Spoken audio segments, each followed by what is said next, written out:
सभी पत्रकार मित्रों को मैं यह बताना चाहूंगा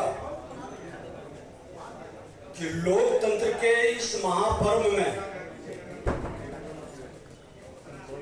भारतीय जनता पार्टी और हमारे देश के माननीय प्रधानमंत्री नरेंद्र मोदी जी का जो एक सेवक प्रधान सेवक के रूप में काम किए और अपनी सेवा के द्वारा मां भारती के सभी संतानों का उत्थान और कल्याण करने का, सबका साथ सबका विकास के मनोभाव को लेकर एक भारत श्रेष्ठ भारत का वातावरण बनाने का काम किए हैं। उनका प्रयास रहा कि जातीय जहल को मैं खत्म करूं और देश के अंदर 4 जाति गरीब, युवा, किसान और नारी, इसका उत्थान और इसके विकास के लिए अपनी नीति को साफ नीयत से आगे बढ़ाऊं।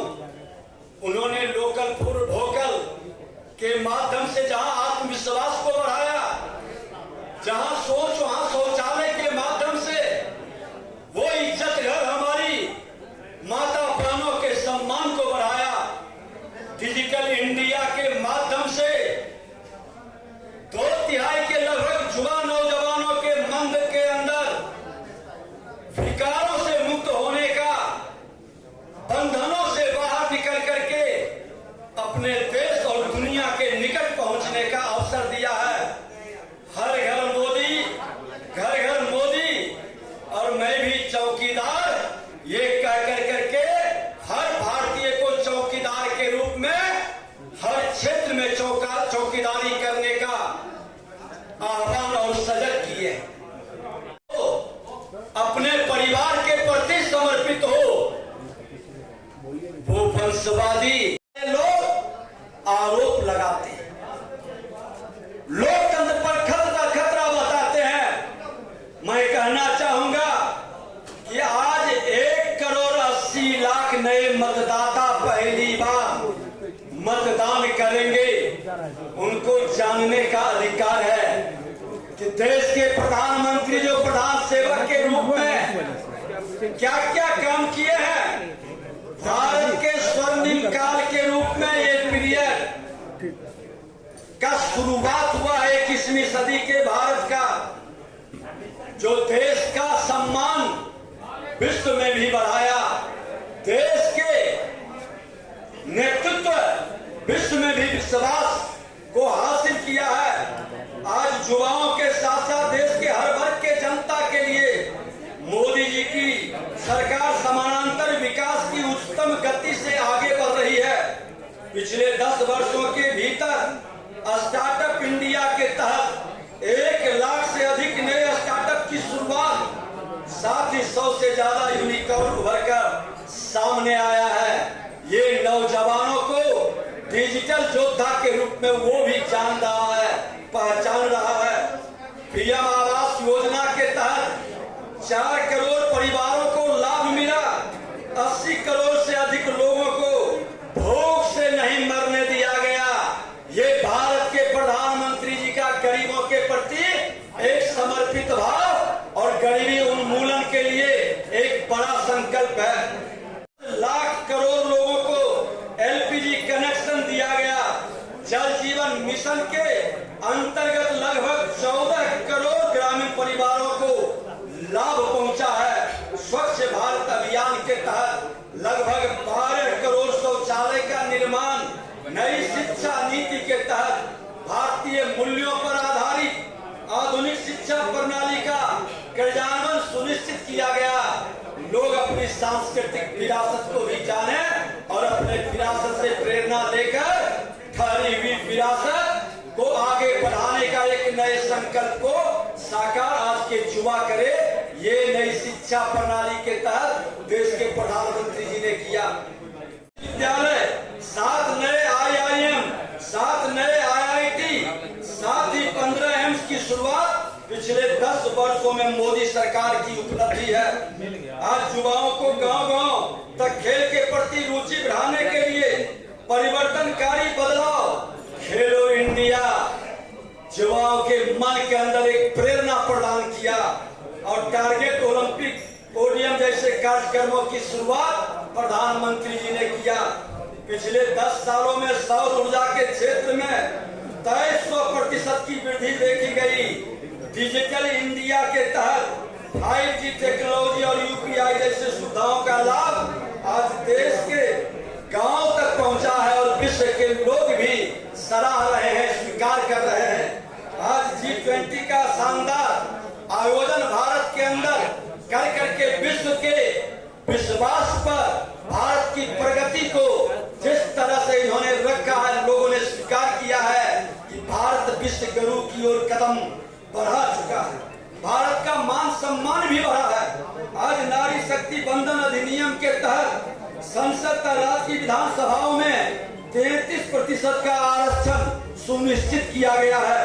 मैं आपको बता देना चाहता हूं कि आज बिहार को जनधन खाता 6 करोड़ से ऊपर किसान सम्मान निधि 82 लाख से ऊपर, अन्य योजना 8.5 करोड़ से ऊपर, जल जीवन मिशन 1.6 करोड़ से ऊपर बिहार के अंदर चल रहा, स्वयं सहायता समूह 1.27 करोड़ महिलाओं के लिए और 36,032 करोड़ ऋण भी उपलब्ध कराया गया। प्रधानमंत्री आवास योजना के तहत 32,000 करोड़ रुपए से कुल 55.33 लाख मकानों का निर्माण किया गया। पीएम विश्वकर्मा योजना के तहत आज 2.5 लाख आवेदन प्राप्त हुए हैं, जो यहाँ के नौजवानों के हुनर को और परंपरागत हमारे कार्यों को आगे बढ़ाकर स्वरोजगार और रोजगार के लिए एक नई प्रेरणा का वातावरण बना है।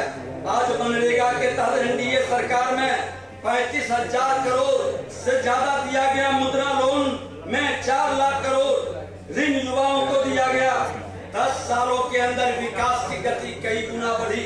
युवा साथियों को पहला वोट अगर जो देना है तो वो भी अब तय करेगा कि जो विकास की गति बढ़ाता है, जो भ्रष्टाचार मुक्त भारत बनाता है, जो देश का मान सम्मान स्वाभिमान बढ़ाता है, हम उसके साथ कदम बढ़ाएंगे। मित्रों, में भ्रष्टाचार के भाईचारा का डेली शौक देखा।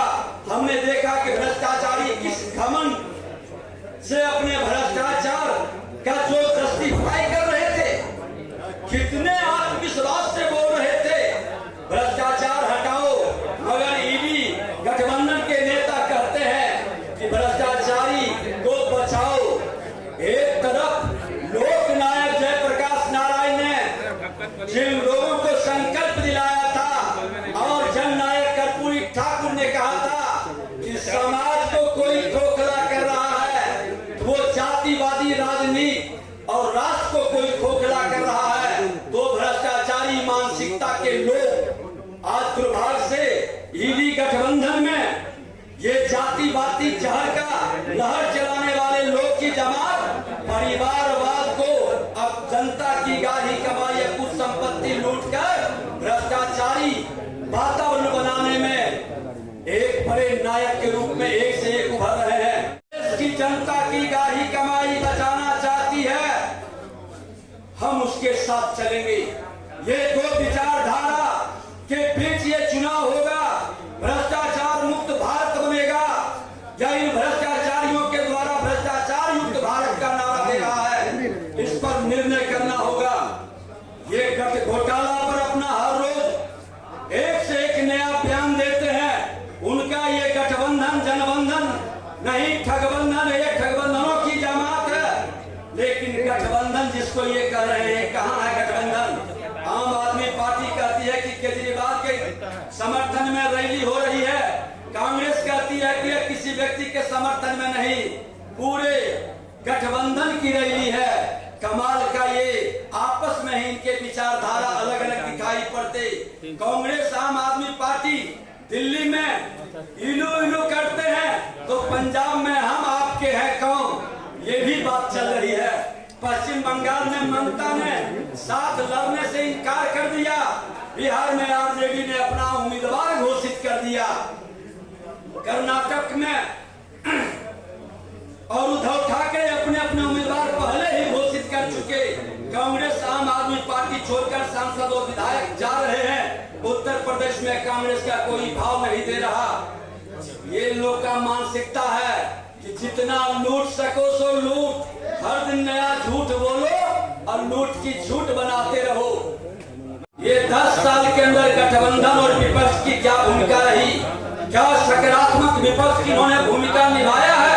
मोदी जी को गाली देने का, देश को बदनाम करने का, हिंदू धर्म को गाली देने का, ये जम करके घोटाला करने का, जांच एजेंसियों को हतोत्साहित डुमरलाई या उसके नोटिस को इग्नोर करने का, कार्रवाई हो तो कोर्ट पहुंच जाने का, कोर्ट फटकार लगाए तो विक्टिम कार्ड खेलो, देश के लोकतंत्र पर खतरा बताओ, जनता को गुमराह करो। सारे चोर इकट्ठे हो चुके हैं। जोर जोर से कौन बोलता है, कौन मचाता शोर है, ये पूरा देश जानता है। छाती पीट पीट कर भ्रष्टाचार बचाओ की रैली कर करके ये भ्रष्टाचारी भ्रमित करने का वातावरण बता रहे हैं। मैं तो आपको कहना चाहूंगा कि आज भ्रष्टाचार के मामले में कुछ लोग जेल में है, कुछ लोग बेल में है। ये भ्रष्टाचार बचाओ रैली में संदेह, ये टपोर संघ की लोगों की आवाज देश की जनता ने भी सुनी है।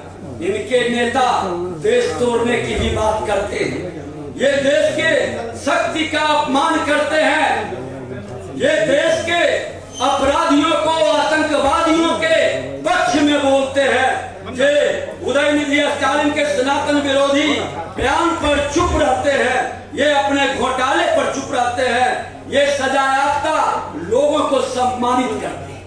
ये इनका चरित्र है।